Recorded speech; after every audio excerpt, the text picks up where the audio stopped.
Nibiru being its own planetary system, why is it that Nibiru is the famous one? Why is not the sun the famous one? Why is it Nibiru that one planet is the famous one?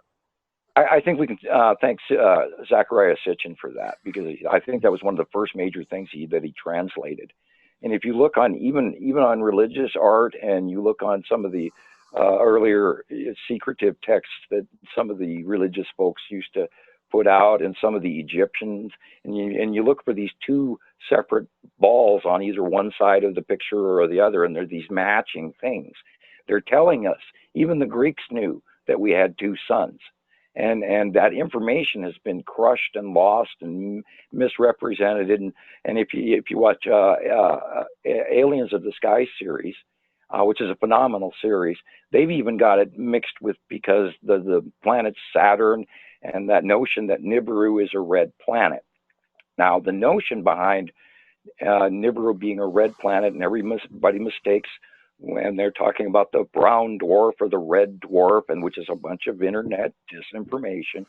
Now, the gas giant Hercolubus is so big, it holds the two stars in place. And the aliens refer to that as Emiru, which is the 8th planet out of what now people are talking about, planet 7X, which nobody even knew about that before I gave that information, that there were multiple planets to this solar system, because of my known 40 years of knowing there was a multiple planetary count along with the second sun, which I was not allowed to tell until 2010 from my 30-year non-disclosure agreement. But that you can look up to in one of the past shows. The gas giant Emiru is, in my estimation, an electron cluster that holds the two planetary structures and two stars intact. And then every 3,600 to 3,700 years, we rejoin on the same side, like a capacitor. We attract and then discharge and then separate.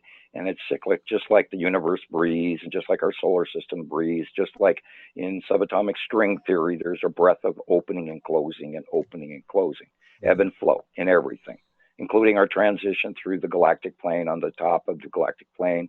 And then 300,000 years later, we dive down through the magnetosphere of the universe into the lower part of the ecliptic plane, which we're currently headed to the upper part.